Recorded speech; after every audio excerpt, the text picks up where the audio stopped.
अगर आपने अभी तक हमारा चैनल सब्सक्राइब नहीं किया तो अभी सब्सक्राइब करें और बेल आइकॉन को क्लिक करके हमारी लेटेस्ट वीडियोस के बारे में अपडेट जानें। सब्सक्राइब कीजिए और हम आपको लिए चलें। भाइयों बहनों, गुजरात राज्यની પુણ્યભૂમિ जय बापू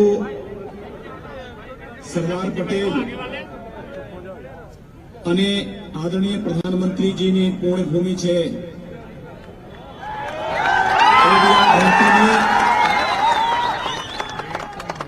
प्रणाम करूं છું।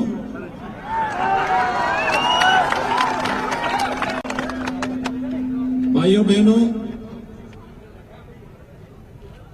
इस चुनावी सभा के माध्यम से आप सबसे मिलकर के मुझे बहुत प्रसन्नता की अनुभूति हो रही है। खास तौर पर आप सब जानते हैं कि मैं सर्वर 2 पे है यार, भगवान श्री राम चल रहा है, लाइव चल रहा है, के जन्मभूमि अयोध्या से आया हूं।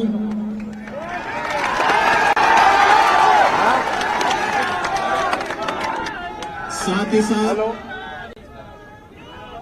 भगवान श्री कृष्ण की जन्मभूमि मथुरा भी उत्तर प्रदेश में ही है। भगवान ने जन्म मथुरा में लिया, लेकिन भगवान ने अपना स्थान गुजरात को बनाया।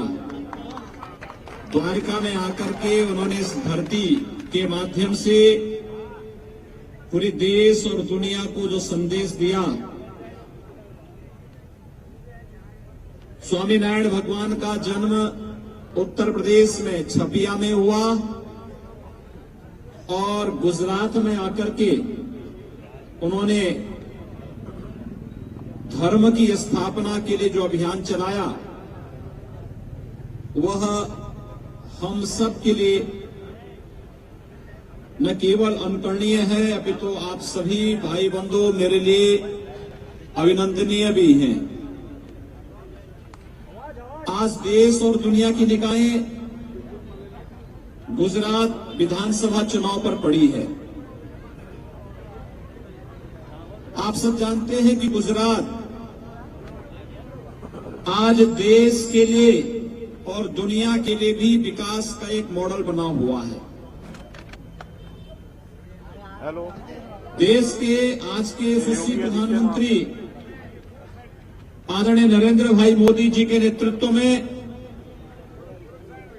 भारत विकास के पथ पर जिस तेजी के साथ अग्रसर है, आज भारत दुनिया की सबसे बड़ी आर्थिक महाशक्ति बनने की ओर तेजी के साथ अग्रसर है। लेकिन साथ ही साथ गुजरात में आदरणीय प्रधानमंत्री जी जब मुख्यमंत्री थे, श्री नरेंद्र भाई जब गुजरात में मुख्यमंत्री थे, तो मुख्यमंत्री के रूप में गुजरात के विकास को उन्होंने जो एक आयाम दिया, वह आज गुजरात दुनिया के सामने विकास का एक मॉडल बना है। गुजरात के इस अद्भुत मॉडल को देखते हुए ही दुनिया के अंदर आज जब प्रधानमंत्री के रूप में श्री नरेंद्र भाई मोदी जी काम कर रहे हैं, पूरी दुनिया उनका लोहा मानने के लिए मजबूर है। आप सब जानते हैं, इस वर्ष के प्रारंभ में जब अमेरिका में राष्ट्रपति के चुनाव चल रहे थे, तो राष्ट्रपति के चुनाव के दौरान अमेरिका के आज के राष्ट्रपति से जब पूछा गया कि अमेरिका का विकास कैसे करोगे, तो उन्होंने एक ही बात कही कि जैसे श्री नरेंद्र भाई मोदी भारत का विकास कर रहे हैं, उसी तर्ज पर मैं भी अमेरिका का विकास करूंगा। यानी हमारे प्रधानमंत्री के द्वारा जो कार्यक्रम प्रारंभ किए गए हैं, पूरी दुनिया उसका अनुसरण कर रही है। आज ही के समाचार पत्रों में आपने पढ़ा होगा कि चीन ने भी भारत के, हमारे प्रधानमंत्री के स्वच्छ भारत अभियान को अक्षरशः अपने यहाँ स्वीकार करके उसको लागू करने का कार्य प्रारंभ किया है। यानी स्वच्छ भारत अभियान से ही कुछ प्रेरणा प्राप्त करके चीन ने प्रदीप अपने यहाँ भी इसी प्रकार के स्वच्छता के लिए और शौचालयों के निर्माण के लिए एक बृहद अभियान को अपने हाथों में लिया है। अच्छा अच्छा जो कांग्रेस आज विकास पर टिप्पणी कर रही है उनसे पूछा जाना चाहिए हाँ ठीक है। और स्पष्ट पूछा जाना चाहिए कि आखिर कांग्रेस ने विकास किया होता तो जनधन योजना में इस देश के 30 करोड़ गरीबों के खाते नरेंद्र भाई के आने के बाद नहीं खुलते। जब नरेंद्र भाई देश के प्रधानमंत्री बने तब 30 करोड़ परिवारों के खाते बैंकों में खुले। 5 करोड़ लोगों को जिनका रसोई गैस कनेक्शन जिन्हें आजादी के बाद प्राप्त नहीं हो पाया था, श्री नरेंद्र भाई के प्रधानमंत्री बनने के बाद उन्हें रसोई गैस का कनेक्शन मिलता है।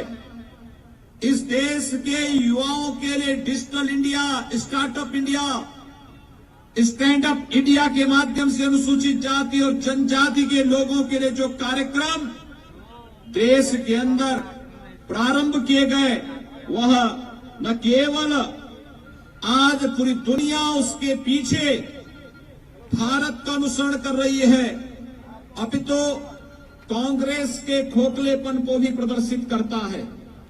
और इसीलिए आज हम सब आपके बीच आए हैं आपसे कहने के लिए कि भाइयों बहनों, जब गुजरात के विकास के इस मॉडल को जो नरेंद्र भाई के नेतृत्व में गुजरात ने एक लंबी छलांग लगा करके देश और दुनिया के सामने जो मॉडल प्रस्तुत किया है, उन स्थितियों में हम सबको इस बारे में ध्यान में रखना होगा।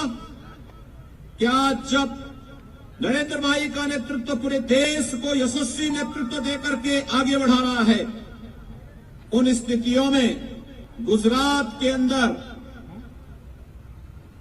इतनी बड़ी मात्रा में भारतीय जनता पार्टी के हमारे विधायक पद के प्रत्याशियों को चुनाव जिता करके भेजिए कि जो बापू के सपने को साकार कर सके कि कांग्रेस मुक्त भारत होना चाहिए, उसकी शुरुआत गुजरात से होनी चाहिए। मैं केवल 2 बात आपसे पूछना चाहता हूं।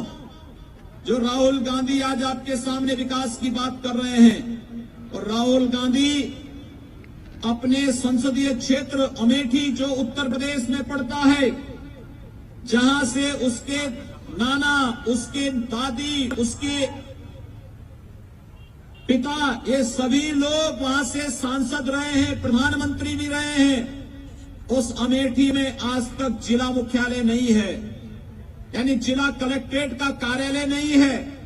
जब मार्च में आदरणीय प्रधानमंत्री श्री नरेंद्र भाई मोदी जी ने मुझे वहां पर मुख्यमंत्री के रूप में उत्तर प्रदेश का दायित्व दिया, और 1 महीने पहले हमारे राष्ट्रीय अध्यक्ष श्री अमित भाई शाह जी जब वहां पर गए, उनके हाथों से हम लोगों ने जिला कलेक्ट्रेट के कार्यालय का शिलान्यास किया। जो कांग्रेस और राहुल गांधी अपने संसदीय क्षेत्र में जिला कलेक्ट्रेट का कार्यालय नहीं बना सकता है, वह विकास की क्या बात करेगा गुजरात में। मैं केवल आपसे कहना चाहता हूं, राहुल गांधी आज मंदिरों में जाकर के हिंदू समाज के सामने जिस प्रकार का पाखंड कर रहा है, इस बहकावे में आने की आवश्यकता नहीं। आप सब भूले नहीं होंगे राहुल गांधी के कांग्रेस के उस वक्तव्य को 2005 में, जब कांग्रेस की सरकार राम सेतु को तोड़ने के लिए पूरा देश पारित कर चुकी थी, और उस समय हम लोग जब सुप्रीम कोर्ट में गए थे, तो सुप्रीम कोर्ट में इसी कांग्रेस ने, इसी राहुल गांधी की कांग्रेस ने जो शपथ पत्र दिया था, उस शपथ पत्र में एक बात का उल्लेख किया था। उसमें कहा था कि राम और कृष्ण तो हुए ही नहीं है, इसलिए राम सेतु को तोड़ देना चाहिए। जब राम और कृष्ण नहीं हुए थे तो राहुल गांधी से पूछा जाना चाहिए, मंदिरों में किसका दर्शन करने के लिए जा रहे हैं।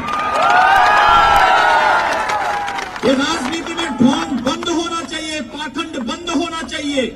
और इसीलिए हम सब आपके पास आए आपसे कहने के लिए कि भाइयों बहनों, गुजरात कोई इन ऊंचाइयों पर और गुजरात के अंदर विकास की नई ऊंचाइयों को केवल और केवल भारतीय जनता पार्टी आगे बढ़ा सकती है। और आज आप सबको गौरव की अनुभूति होनी चाहिए। सर्व समाज को जिस प्रकार का सम्मान हमारे यशस्वी प्रधानमंत्री श्री नरेंद्र भाई मोदी जी के नेतृत्व में मिल रहा है। बाबा साहब अम्बेडकर के पंच तीर्थों को सम्मान देने का कार्य किसी ने किया है तो नरेंद्र भाई मोदी ने किया है। जब उनकी सरकार आई, कांग्रेस ने सदैव बाबा साहब भीमराव अम्बेडकर का अपमान किया। कांग्रेस ने सदैव लोह पुरुष सरदार वल्लभ भाई पटेल जी का अपमान किया। आप जानते हैं, जब सरदार वल्लभ भाई पटेल सोमनाथ के मंदिर का जीर्णोद्धार करना चाहते थे तो सबसे बड़ी बाधा किसी ने खड़ी की थी? कांग्रेस ने खड़ी की थी। जब उस समय राष्ट्रपति डॉक्टर राजेंद्र प्रसाद जी सोमनाथ के मंदिर में ज्योतिर्लिंग की स्थापना के लिए आना चाहते थे, उस समय उन्हें रोकने का कार्य भी इसी कांग्रेस ने किया था। राहुल गांधी से पूछा जाना चाहिए, भगवान सोमनाथ में कांग्रेस का विश्वास नहीं, भगवान राम में कांग्रेस का विश्वास नहीं, भगवान कृष्ण में कांग्रेस का विश्वास नहीं, तो फिर उनका विश्वास किस पर है? और जब ये हमारे भगवानों पर विश्वास नहीं कर सकते तो हमारा कांग्रेस में विश्वास नहीं हो सकता। यही आह्वान करने के लिए आज हम सब आपके पास आए हैं कि भारतीय जनता पार्टी सही मायने में देश को नेतृत्व दे रही है। और इसीलिए मेरा आप सबसे अनुरोध है कि 9 नवंबर को यहां पर चुनाव होंगे, 9 दिसंबर को चुनाव होने हैं। 9 दिसंबर को होने वाले चुनाव में आप सबसे अपील है कि भारतीय जनता पार्टी ने सुयोग्य प्रत्याशी श्री रमण भाई पाटकर को यहां से अपना प्रत्याशी बनाया है, विधायक पद का प्रत्याशी बनाया है।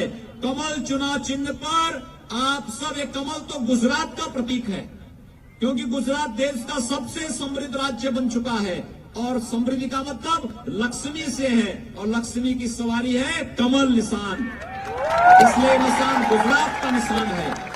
इसलिए गुजरात के इस निशान पर, कमल के फूल पर भारतीय जनता पार्टी के प्रत्याशी श्री रमण भाई पाटकर को भारी मतों से चुनाव जिता करके विधानसभा में भेजिए। यही अपील आप सबसे करते हुए मैं वाणी को देता हूं विराम। जय जय श्री राम।